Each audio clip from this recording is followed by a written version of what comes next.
올해는 우리나라 선거가 여러 번 있었습니다. 대통령 선거로부터 지방자치단체 장과 또 시도의원, 그리고 이제 그에 따라 결석이 된 국회의원 보궐선거도 있었고요. 선거가 있을 때마다 이 후보들은 이제 저 나름대로의 여러 가지 공약을 내걸고 이제 당선이 되면 연임인 경우에는 아니겠지만 이제 초선 같은 경우에는 이제 신분이 바뀌는 경우가 있습니다.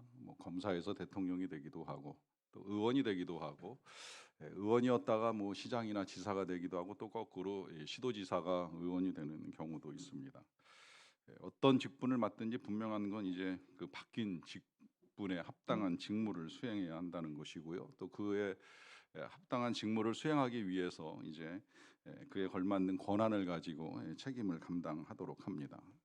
이때 이 신분이 바뀐 이 직무를 감당하는 공직자가 이전에 하던 일을 하려고 하면 이제 이게 문제가 될 수도 있고요. 또 현재 그 직무에 합당한 이제 일을 하거나 삶을 살지 못하는 것도 이제 국민들로 하여금 많이 힘들게 하는 일이 될 수가 있습니다. 국민이 표를 주는 이유, 투표를 하는 이유는 이제 당선된 사람이 그 당선된 직무에 합당한 일을 잘 감당하라라고 하는 것입니다. 그래서 표만 주는 것이 아니라 이제 권한과 책임도 함께 부여를 하게 되는데, 이런 이 책임과 권한을 잘 감당을 해야 하는 건 분명한 일이지요. 이렇게 이제 어떤 상황의 변화, 이제 특별히 개인에게 있어서의 이 신분이나 직분의 변화가 있다라고 한다면 그 직분에 걸맞는 일을 해야 된다라고 하는 건 이제 너무나도 분명한 일이 될 수 있겠는데요. 그런 변화를 겪은 사람들이 이스라엘 백성들입니다. 우리는 지난 4개월 동안에 이스라엘 백성들의 상태를 함께 지켜봐 왔습니다. 처음에 시작할 때 이스라엘 백성들의 상태는 애굽의 노예였습니다. 그 노예라고 하는 상황에서 그들이 애굽을 벗어나고 홍해를 건너면서 그들은 자유 시민이 되었다고 제가 말씀을 드렸고요. 그 자유 시민이 된 그들이 이제 광야를 지나는 동안에 여러 가지 어려움들, 홍해가 가로막고 있는 이 장벽으로부터 시작을 해서 기근과 또 가뭄과 이 목마름과 배고픔 같은 어려움들뿐만 아니라 전쟁도 있었고, 또 모세 같은 경우에는 이제 아주 복잡한 업무에 시달리는 경우도 있었는데, 이제 그런 모든 상황 속에서 우리 하나님의 구원이 어떻게 이루어지는가라고 하는 것을 보았습니다. 세세하게는 이제 작은 어려움들을 이제 해결해 주시는 구원함도 있었지만, 무엇보다도 이제 가장 큰 구원은 그들이 노예로부터 이 삶의 변화를 이루어낸 것인데, 이것이 그냥 단순하게 하나님이 자유만을 감당하라, 자유만을 누려라 이제 말씀하신 것은 분명히 아니겠지요. 우리 하나님께서 이스라엘 백성들을 애굽에서부터 건져내신 데에는 분명한 이유가 있고, 그 이유는 이제 오늘 우리도 무관하지 않기 때문에 오늘 본문을 통해서 함께 볼 수 있기를 바라는데요. 이스라엘 백성들이 애굽을 떠난 지 이제 시간으로는 한 3개월 정도 되었다고 성경이 우리에게 가르쳐 주고 있고요. 그렇게 시간이 흐르고 난 다음에 이제 그들이 자리를 잡은 곳은 시내 광야입니다. 이 시내 광야는 시내산이 올려다 보이는 이 아래쪽에 넓은 평원이라고 할 수가 있겠는데요. 거기서 이제 그들은 장막을 치고 잠시 머물 수 있는 기간을 갖게 되었습니다. 그때 모세를 하나님이 부르셨고, 모세가 시내산 꼭대기에 하나님께서 계신 곳에 나아가서 하나님께서 말씀하시는 것을 듣게 됩니다. 그 첫 번째 말씀이 이제 오늘 본문 4절에 이렇게 기록이 되어 있습니다. 내가 애굽 사람에게 어떻게 행하였음과 내가 어떻게 독수리 날개로 너희를 업어 내게로 인도하였음을 너희가 보았느니라 합니다. 하나님이 제일 먼저 말씀하시는 건 우리 하나님께서 애굽 사람들에게 어떻게 행하였는가라고 하는 것으로부터 시작이 됩니다. 이건 아시는 대로 이제 애굽 사람들에게 10가지 재앙을 내리신 것이고, 또 이스라엘 백성들로 하여금 홍해를 건너게 하신 것이고요. 이와 더불어서 이제 또 하나는 이 이스라엘 백성들을 어떻게 독수리 날개로 인도하였는가 하는 걸 너희가 보지 아니하였느냐라고 말씀하시는데, 표현 자체는 비유죠. 실제로 사람을 독수리 날개로 업어서 나르시는 일도 없었고, 그런다고 하더라도 정말 기이한 일들이 될 거예요. 이스라엘 백성들이 수백만 명인데 그 사람들을 다 일일이 독수리 날개에서 업는다고 한다면 그만큼의 독수리 수가 필요한 건지, 아니면 수많은 독수리가 여러 번 움직여야 되는 건지 상상으로도 잘 설명이 안 되는 이야기이긴 합니다만은, 우리 하나님께서 지금 이 이스라엘 백성들이 애굽으로부터 이 광야에까지 오게 된 모든 과정을 한마디로 독수리 날개로 업었다 이제 이렇게 표현을 하고 계십니다. 왜 그럴까요? 여기엔 이유가 있지요. 이것은 이제 독수리가 새끼들을 훈련하는 방식하고도 관련이 있는데요. 이 독수리가 새끼를 낳아서 어느 정도 성장을 하게 되면 그야말로 독수리 날개에 업어가지고 하늘로 올라갑니다. 높이 높이 올라갑니다. 그리고 떨어뜨리지요. 그냥 떨어뜨립니다. 그러면 날개짓을 하면서 이 날아갈 수 있는 새끼는 날아오르겠지만 그렇지 못한 새끼는 이제 떨어지게 될 수밖에 없는데, 그때 그 새끼 독수리가 땅에 닿기 전에 이 어미는 다시 그 날개로 새끼를 업어서 또 날아오릅니다. 이제 이런 걸 몇 차례 이제 반복을 하면서 새끼하고 해내는 것이 있습니다. 그것은 그 새끼가 그 어미처럼 이제 날아오를 수 있는 훈련을 해가는 과정이죠. 이 훈련의 과정 속에 독수리는 특별한 애정과 더불어 그 보호의 능력을 가지고 새끼를 성장시키고 훈련시키는 일을 합니다. 오늘 하나님이 제일 먼저 지금 이 이스라엘 백성들을 그렇게 독수리 날개로 업어서 인도하셨다는 말씀의 의미가 바로 이것입니다. 그것은 그냥 단순히 한 장소에서 다른 곳으로의 공간 이동이 아니라 그 과정 속에서 우리 하나님이 지금 이스라엘 백성들을 훈련시켜 가고 계신다라고 하는 거예요. 실제로 우리가 보았듯이 그들은 참 많은 훈련을 했어요. 홍해가 갈라질 때로부터 배고픔의 훈련, 목마름의 훈련, 전쟁의 훈련, 또 여러 질서와 정리의 훈련들을 통하여서 그들이 노예 생활을 할 때 경험하지 못해 보았던 삶에 대한 훈련을 하면서 동시에 그러는 과정 속에 하나님이 어떤 분이신가를 알게 되고 이제 믿게 되는 여러 가지 이제 훈련을 하면서 여기까지 오게 되었다는 것입니다. 그리고 그 훈련의 과정 속에서는 말씀드린 대로 우리 하나님의 애정과 보호하심이 함께 있었다라고 하는 것이 이제 그대로 드러나는 것이고요. 이와 더불어서 방식 자체가 그야말로 독수리 날개로 업어서 이동하게 하셨다라고 하면 이 자체가 신비하고 놀라운 능력이 될 수 있는데, 실제로 우리 하나님이 이 이스라엘 백성들을 훈련시키는 모든 과정들이 다 신비이고 기적 아니었습니까? 홍해가 갈라지는 것도 그랬거니와 이 쓴물이 단물로 바뀌는 거, 혹은 바위가 터쳐서 물이 나오는 거, 그리고 하늘로부터 매일 먹을 수 있는 만나라고 하는 양식이 내리는 거, 해보지도 않은 전쟁의 승리를 경험할 수 있게 되는 이 모든 것들이 다 신비하고 놀랍잖아요. 그러니까 독수리 날개로 업어서 인도하셨다라고 하는 이 말씀 속에는 우리 하나님께서 참으로 신비하고 놀라운 능력으로 그들을 구원하시고 인도하셨다라고 하는 사실을 다시 말씀하시는 것입니다. 이것이 우리에게 있어서 중요한 건 이 이스라엘 백성들만이 그 신비하고 놀라운 능력 가운데 구원함을 입은 것이 아니라 우리도 다 놀라운 하나님의 신비한 능력 가운데 구원함을 입은 하나님의 백성이 되었기 때문입니다. 그 능력이 어떻게 나타났는지 아시죠? 그것은 우리 예수님을 통해서 나타났습니다. 우리 예수님이 십자가에 달려 돌아가실 때에는 더 이상 비참하다고 말할 수 없을 만큼의 최악의 죽음을 맞이하셨습니다. 맞을 만큼 맞으시고 피를 쏟을 만큼 쏟으시고, 심지어 십자가에 달려 돌아가실 때에는 물과 피를 다 쏟으셨다고 할 만큼 가진 것 모든 걸 다 쏟아내시고 죽임을 당하셨어요. 그야말로 그런 사람이 어찌 살아날 수 있을까? 믿지 못했던 당시의 사람들도 시체를 훔쳐갔다, 그들이 훔쳐간 시체를 찾아야 된다라고 하는 것에 초점을 맞추고 수사를 한 사람들도 있습니다. 그렇지만 그렇게 죽임을 당하신 예수님은 시체가 숨겨진 것이 아니라 그렇게 죽음을 당하셨던 예수님이 무덤문을 열고 부활하심으로 하나님의 능력과 권세가 어떠한가라고 하는 것을 그대로 드러내신 거예요. 사망도 제어할 수 없는 생명, 사람의 힘으로 제어할 수 없는 자유가 우리 예수님께 있다는 사실을 우리 하나님이 그대로 드러내시고, 뿐만 아니라 그 예수님의 부활을 통해서 이제 우리 모두를 향한 하나님의 용서가 선언되었다라고 하는 걸 분명하게 드러내셨기에 이것이야말로 독수리 날개로 우리를 업어내신 사건이 되고 신비한 능력으로 우리를 구원하신 기적이 되는 것이지요. 우리가 그런 은혜, 그런 능력과 그런 하나님의 사랑을 힘입어서 구원받은 하나님의 백성이 되었다라고 하는 것입니다. 그렇다고 한다면 왜 하나님께서 그와 같은 방식으로 혹은 그렇게까지 하시면서 우리의 구원을 이루시는가, 왜 이스라엘의 구원을 이루시는가라고 하는 걸 이제 우리가 분명하게 알아야만 하는데요.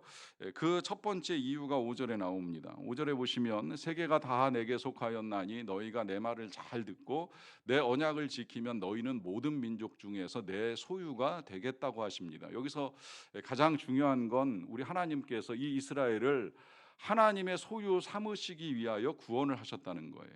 그런데 원래 이게 지금 말에 어떻게 보면 어폐가 있어요. 제일 앞에 보시면 세계가 다 내게 속하였다라고 하면 세계가 다 하나님의 것이라고 말씀하시는 거잖아요. 그런데 유독 이스라엘 백성들만 내 소유가 되겠다라고 말씀을 하십니다. 왜 그럴까요?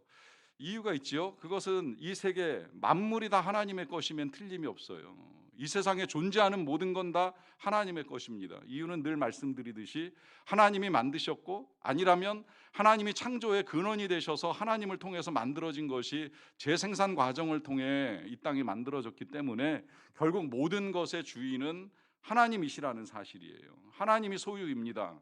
하나님께 속했습니다. 문제는 이걸 사람들이 인정을 하지 않는다는 거죠. 알지도 못할 뿐만 아니라 알아도 인정하지 않고 살아가는 사람들이 많아요. 언젠가도 제가 그런 말씀 드렸죠. 만물이 하나님의 창조를 인정하고 하나님을 찬양합니다. 그 가운데 가장 늦게 하나님의 창조를 배우고 찬양하는 존재가 사람입니다.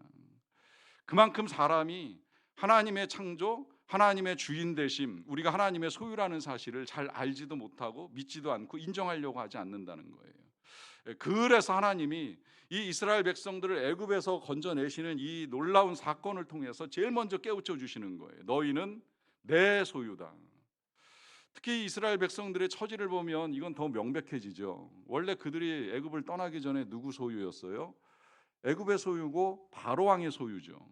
바로 왕의 물건 같은 존재들이었잖아요. 바로의 명령 아니면 꼼짝도 못하는 거예요. 바로를 위한 삶을 살고 바로의 명령대로 움직이다가 바로의 말을 안 들으면 고통을 겪거나 죽음을 당합니다. 그들이 바로의 소유 아래에 있는 노예들이었기 때문입니다. 그러는 가운데에 하나님이 그들을 그 바로의 손에서 완전하게 벗어나게 하신 이유, 주인이 바뀌었다는 사실을 깨우쳐 주시는 거예요. 자, 그렇다면 이제 여기서 주인만 바뀌었지 그러면 뭐 별반 다른 거 없지 아니한가, 이제 이렇게 생각을 하실 수 있을지도 모르겠어요.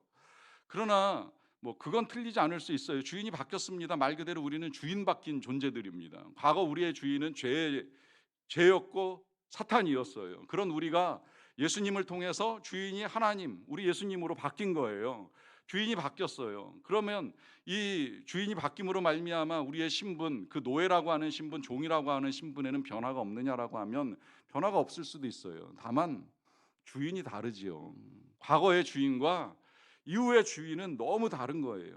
과거 애굽의 이 이스라엘의 주인, 그 바로가 어떤 존재입니까? 이스라엘을 착취하고 억압해서 결국 자기의 이익만을 취하는 주인 아니었습니까? 자기 마음대로 하고 싶어하는 악한 주인이었어요. 그런데 바뀐 주인 우리 하나님은 이 이스라엘 백성들에게 어떤 억압, 어떤 착취, 어떤 강요 없습니다. 자유를 주시고, 그들이 하나님을 영화롭게 하면 하나님이 기뻐하시겠지만 그렇게 아니하신다고 하더라도 그 백성들에게 고통을 가하시는 하나님이 절대 아니시라고 하는 것입니다. 아니, 오히려 그 백성이 광야를 지나면서 고통을 당할 때, 목마름의 고통을 당하면 물을 주시고, 배고픔의 고통을 당하면 만나를 주시고, 전쟁의 고통을 당하면 승리를 주시는 이 은혜를 통하여서 그 백성을 살리고자 하시는 선한 의지를 가지고 계신 주인이라는 것을 그대로 보여주시지요. 이 주인됨을 알도록 우리 하나님께서 그 백성을 구원하시는 일을 이루셨다라고 하는 것입니다. 그래서 하나님의 백성된 이스라엘이나 우리가 알아야 될 건, 이제는 우리는 하나님의 소유라고 하는 거예요. 특별히 이 소유에 있어서도요, 이 소유하는 것들이 모든 것이 다 동일한 가치를 가지고 있지 않잖아요. 여러분들 뭐 어찌되었건 여러분들의 이름으로 소유하고 있는 것들이 있을 수 있을 터인데, 사실은 뭐 그것도 하나님이 잠시 우리에게 빌려주신 거지 우리 건 아니지만 그래도 이건 내 거야라고 생각하는 것들이 있을 거라고 생각을 합니다. 그 가운데 모든 것들이 다 동일한 가치를 가지고 있지 않죠. 어떤 건 뭐 그래 이 정도쯤이야 뭐 남에게 줄 수도 있고 뭐 바꿀 수도 있지 이렇게 생각을 합니다만, 그 중에 이건 절대 안 되지, 이건 진짜 내 거지, 무슨 일이 있어도 이건 내가 가져야지라고 생각하는 것들이 있죠. 그걸 우리가 쉽게 표현해서 보물 혹은 이제 보배라고 표현을 합니다. 이 이스라엘 백성이 지금 하나님께 이제 그런 소유예요. 그냥 단순히 너희들 내 거야, 세상 만민들하고 똑같이 다 내게 속했고 내가 가진 거야, 이런 표현이 아니라 이 이스라엘 백성들은 특별히 하나님의 보배, 또 보물 같은 존재라고 하나님이 인정하시는 표현이 지금 너희는 나의 소유라 이렇게 말씀하시는 겁니다. 이것이 신명기 26장 18절에 근거하는데요. 여호와께서 네게 말씀하신 대로 오늘 너를 그의 보배로운 백성이 되게 하시고 그의 모든 명령을 지키라 확언하셨느니라. 이것이 지금 모세를 통해 이스라엘 백성들에게 또 하시는 말씀인데, 보배로운 백성이라고 이야기하잖아요. 만민 중에 특별히 하나님이 더 존귀하게 여기시는 그 백성이 이스라엘이고 또 저와 여러분들이시라고 하나님이 다시 말씀을 하십니다. 그만큼 존귀하다는 거예요. 그냥 단순히 세계 만민 가운데 하나, 그렇기 때문에 있거나 말거나 그다지 중요하지 아니한 존재가 아니라 그야말로 여러분 한 사람 한 사람을 향한 우리 아버지 하나님의 애정과 사랑은 마치 여러분 한 사람밖에 없는 것처럼 사랑하시고 그 은혜를 쏟아 부어주시는 그런 존재라고 하는 사실입니다. 그래서 그 다음에 이제 이 소유를 이야기하면 제가 한 가지를 늘 덧붙이는 게 있잖아요. 그것은 이제 책임입니다. 책임. 소유는 단순히 내 맘대로 움직일 수 있는 것만을 의미하지 않습니다. 소유자는 반드시 어떤 것이든 가지고 있는 것에 대한 책임이 있어야 된다라고 하는 것이죠. 집주인은 세입자에게 집을 빌려주어도 집에 문제가 생기면 그 수리 보상에 대한 책임을 반드시 져야 돼요. 차를 소유한 사람은 차가 사고가 나면 본인이 운전을 안 했어도 뭐 운전자가 확인되면 모르겠지만 혹시라도 도난당한 차량의 운전자를 확인할 수 없으면 그건 그 다음엔 차량 소유주가 다 책임을 져야 되는 거예요. 자기 이름으로 등록이 되어 있으면 어쩔 수가 없어요. 소유는 책임을 동반합니다. 우리 하나님이 이스라엘 백성들에게 혹은 우리에게 너는 나의 소유다, 내가 너의 주인이다라고 선포하실 때의 그 소유는 하나님이 책임지시겠다라고 하는 거예요. 실제로 하나님이 애굽에서 꺼내놓고 광야에서 마음대로 해 살고 싶은 대로 살아 하시지 않잖아요. 다 책임져 주시잖아요. 마실 거 먹을 거 전쟁의 위험에서 하나님이 어떻게 해서든 이 백성을 안전하게 끝까지 인도하시기 위하여 하실 수 있는 모든 것들을 행해 나가고 계십니다. 여러분, 우리에게 있어서 필요한 건 그런 하나님을 신뢰하는 거예요. 내 인생 하나님이 만들어 주셨고 하나님이 구원하셨다면 나를 영원한 하나님 나라에 이를 때까지 인도하실 것이야 라고 하는 분명한 믿음, 하나님을 향한 신뢰를 가지고 나아가시는 거예요. 그렇게 살아가는 동안에 이 땅에서 잠시 우리의 마음을 흔드는 걱정거리, 근심거리가 있을지는 모르겠지만 그것 때문에 불안에 떨지 마세요.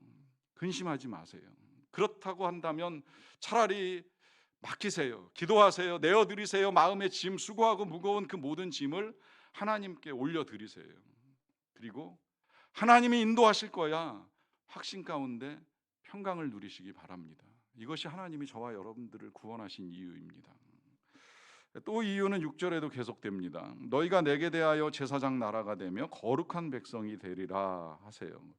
자, 여기 보시면 제사장 나라가 된다라고 말씀을 하시는데 제사장의 역할을 아실 것입니다. 이 제사장은 이제 신과 이 백성들 사이의 중재자의 역할을 감당을 하는 사람입니다.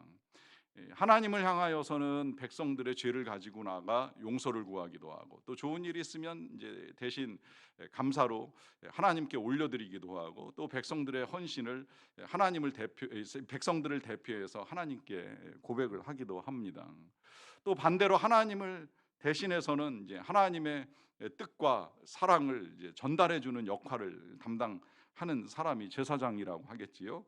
이 제사장 나라의 사명이라고 하는 것이 단순히 제사장에게만 주어진 것이 아니라 이제 이스라엘 백성들 전체에, 그리고 이제 오늘 우리에게도 다 함께 주어졌기 때문에 이제 신약에서는 이렇게까지 표현하잖아요. 너희는 왕 같은 제사장이라. 베드로 사도가 이제 우리의 신분을 이 구약에서 갖고 와서 다시 이제 일깨워 주신 거예요. 우리는 왕 같은 제사장 같은 존재이다.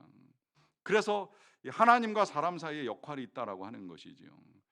그 가운데 이제 제가 예배를 드릴 때만큼은 이 자리에서 이제 제사장 역할의 일부를 감당해요. 목회자의 사역은 이 제사장과 선지자와 사도의 사역을 이제 같이 합해서 이렇게 여러 가지 직무를 감당하게 되는데 이제 그 가운데 이 예배 가운데 제가 제사의 직무를 감당할 때 지금 이제 대표로 죄의 고백을 이제 이끌고 나서 여러분들 각자 고백할 시간을 드리잖아요. 또 그 밖에 이제 찬송이나 이런 것들 필요하면 제가 이제 이렇게 하나님께 함께 영광을 올려드리자라고 하면서 이 여러분들을 대표하거나 대신한 사역을 감당을 해요. 그러면서도 또 한편으로는 사죄의 선언을 하거나 하나님의 말씀을 전하는 이 사역을 통해 하나님의 뜻이 무엇인지를 전하고자 하는 이 사명을 이 자리에서 감당을 하게 됩니다.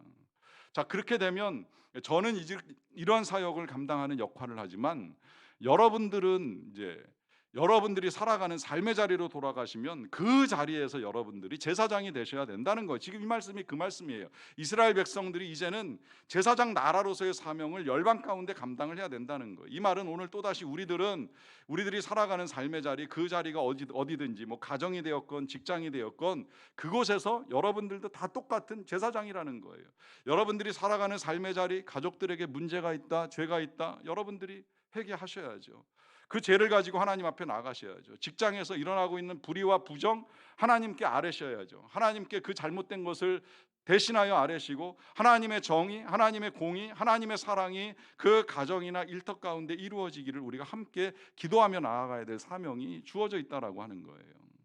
더 나아가서 이제 좀 더 영역을 확대한다라고 하면 우리나라 그리고 이 열방의 모든 것들을 우리가 하나님 앞에서 품고 함께 하나님께 올려드리며 기도하고 또 하나님의 뜻을 열방 가운데 전하고 나누는 그 모든 것들이 제사장 나라의 사명이라고 하는 것입니다. 이 목적, 이것을 위해서 하나님이 저와 여러분들을 구원하셨습니다.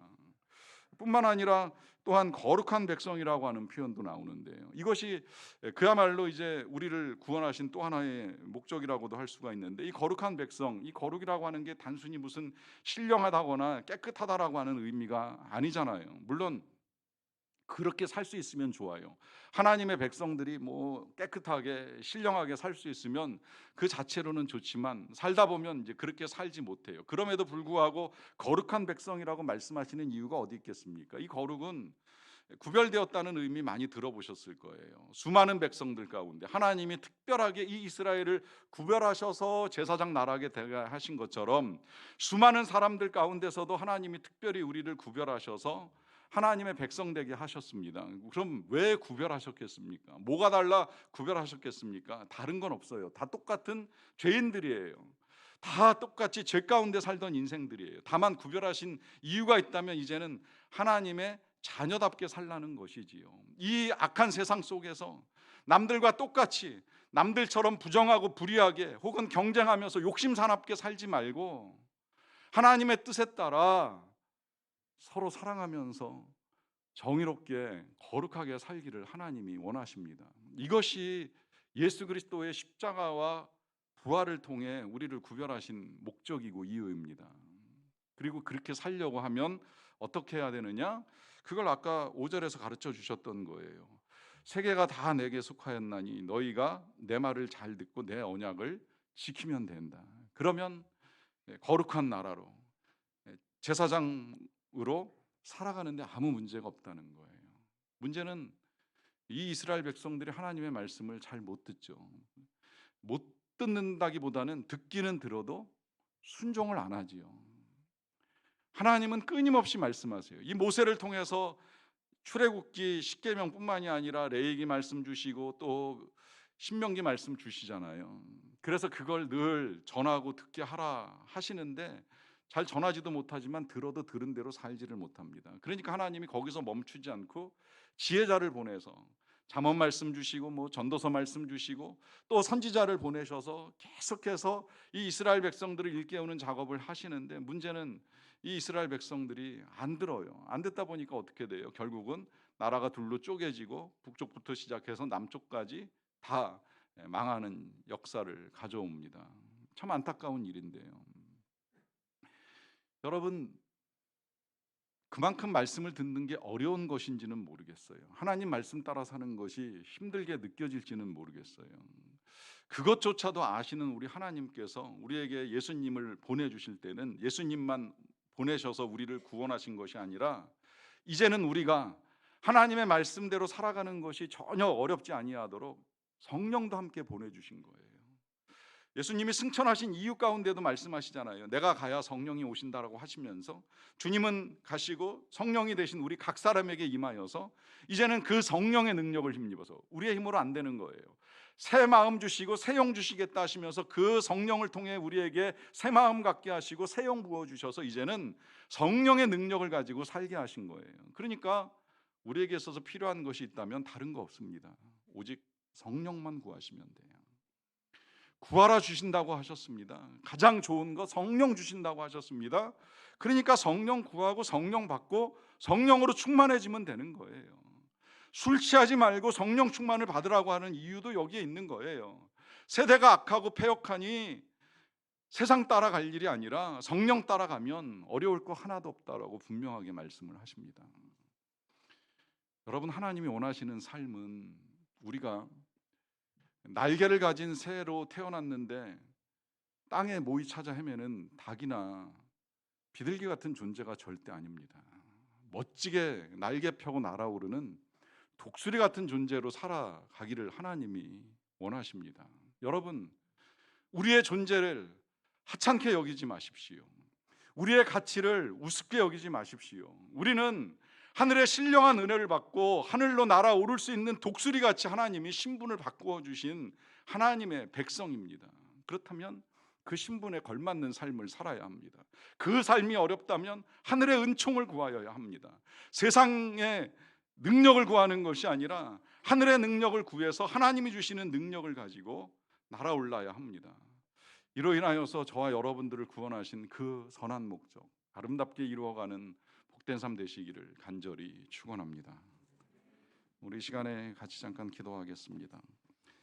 우리 시간에 잠깐이라도 다시금 우리를 구원하신 하나님의 은혜에 합당하게 정말 거룩한 백성으로 또 제사장 나라로 살기 위하여서 우리에게 성령의 충만함을 더달라고 간구하는 시간 잠시 갖도록 하겠습니다. 함께 기도합니다. 하나님 감사합니다.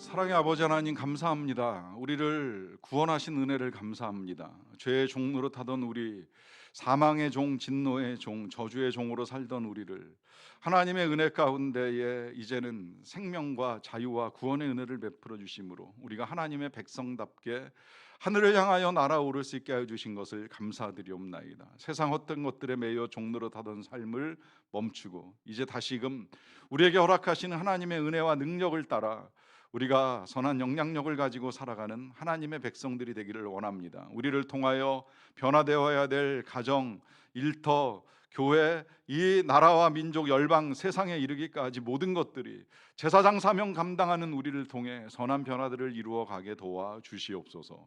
예수님의 이름으로 기도하옵나이다. 아멘.